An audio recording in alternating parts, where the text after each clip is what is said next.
शाम की चाय हो या अफ्तारी का टाइम हो, क्रिस्पी क्रंची पकोड़े ना हो तो मज़ा नहीं आता। 3 चम्मच बेसन से किस तरीके से हम क्रिस्पी क्रंची पकोड़े बना सकते हैं, तो आइए मैं आपको बताती हूँ। अस्सलाम वालेकुम my YouTube family, welcome in cooking passion. कैसे हैं आप सब? उम्मीद करती हूँ आप सब हैप्पी होंगे, हेल्दी होंगे और अल्लाह की हिफाजत में होंगे।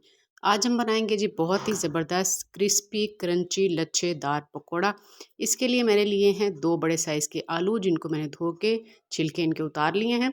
और अब इनको मैं करूँगी कद्दूकश। कद्दूकश करने के लिए आपने ग्रेटर की मोटी साइड से इनको कद्दूकश करना है, ताकि इसके बड़े बड़े से लच्छे बने।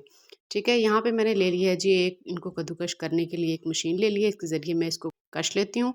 ये देखें कितने बड़े बड़े से इसके लच्छे बने हैं। अगर बारीक साइड से करते तो इस तरह से ना बनते। तो सारे मैं अब कद्दूकश कर लेती हूँ। कद्दूकश करने के बाद मैंने इसको डाल दिया है पानी में, ताकि आलूओं का जो स्टार्च है, जो वाइट पानी है, वो निकल जाए। इस तरीके से मैं इनको पानी में भिगो दूंगी और इसी तरह से मैं इनको 3 से 4 बार पानी से अच्छे तरीके से धो लूँगी, ताकि इनका जितना भी वाइट पानी है वो इसके अंदर आ जाए। तो आप देख सकते हैं कैसे इसके ऊपर झाग बन रही है, इसका जो स्टार्च है वो निकल रहा है। अब हम इसको स्ट्रेनर में निकाल लेते हैं, ताकि जो इसका स्टार्च है वो बिल्कुल अलग हो जाए। और 3 से 4 बार हमने ये अमल करना है। इसको 3 से 4 पानियों में हमने ज़रूर धोना है। तो अब मैं इसको पानी से अलग कर लेती हूँ। आप देखें ये आलू थोड़े से हार्ड भी हो गए हैं और अब हम इसे दबाने और मसलने की ज़रूरत नहीं है, क्योंकि इसके अंदर जो पानी निकलना था वो निकल चुका है। अब इसको मसलने की ज़रूरत नहीं है हमें ज़्यादा।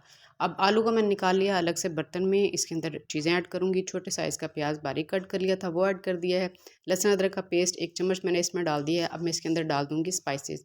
स्पाइसेस में सबसे पहले मैं इसके अंदर ऐड करूँगी हरी मिर्चें, बारीक कट कर लूँगी। मैंने 2 हरी मिर्ची कट की हैं। आप अपने टेस्ट के हिसाब से इसको ज़्यादा ही कम कर सकते हैं। इसके बाद मैंने इसमें धनिया डाला है बारीक कट करके। इससे भी बहुत अच्छा फ्लेवर आएगा और देखने में भी बहुत अच्छा लगेगा। फ्रेश धनिया आप इसमें ऐड कीजिएगा।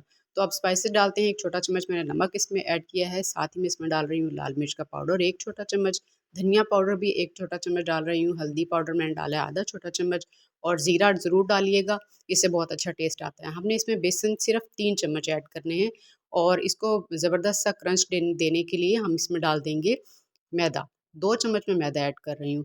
बहुत ज़्यादा हमने इसमें मैदा या बेसन ऐड नहीं करना। और इनको अब मैं अच्छे तरीके से मिक्स कर लूँगी। कम बेसन के साथ आप देखिएगा कितने क्रिस्पी हमारे पकोड़े बनकर तैयार होंगे। तो अब हम इसको मिक्स कर लेते हैं। हमें इसमें पानी डालने की बिल्कुल भी ज़रूरत नहीं है, क्योंकि आलूओं के अंदर भी मॉइस्चर है, प्याज के अंदर भी है और जो हमने लहसुन अदरक का पेस्ट इसके अंदर डाला था उसके अंदर भी है।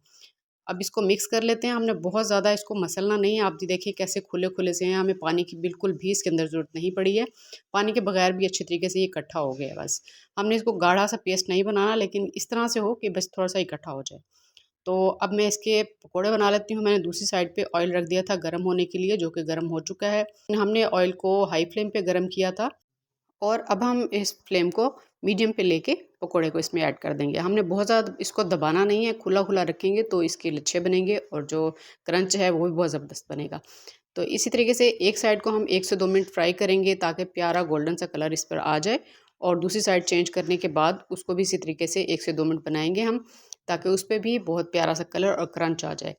तो अब देखें इस पे कलर आना शुरू हो चुका है। फ्लेम को हमने मीडियम ही रखा हुआ है, हाई फ्लेम पे अभी हम नहीं हैं। और ज़बरदस्त तरीके से इस पे बेहतरीन सा कलर आ चुका है और क्रंच भी आप देख सकते हैं कितना ज़बरदस्त बना है। अब मैं इसको निकाल लेती हूँ। इससे ज़्यादा हमने इसको कलर नहीं देना। आप इसको शाम की चाय के साथ भी बनाकर खाएँ, आप इसको अफ्तारी में बनाएँ, बहुत ही ज़बरदस्त। आप देखें इसके लच्छे कितने बेहतरीन बनकर तैयार हुए हैं। तो इसी तरीके से आप इसको ज़रूर बनाइएगा अफ्तारी में, शाम की चाय में, और अपनी दुआओं में अपनी बहन को याद रखिएगा। चैनल को लाइक शेयर सब्सक्राइब करना मत भूलिएगा। इजाज़त दीजिए। अल्लाह हाफ़िज़।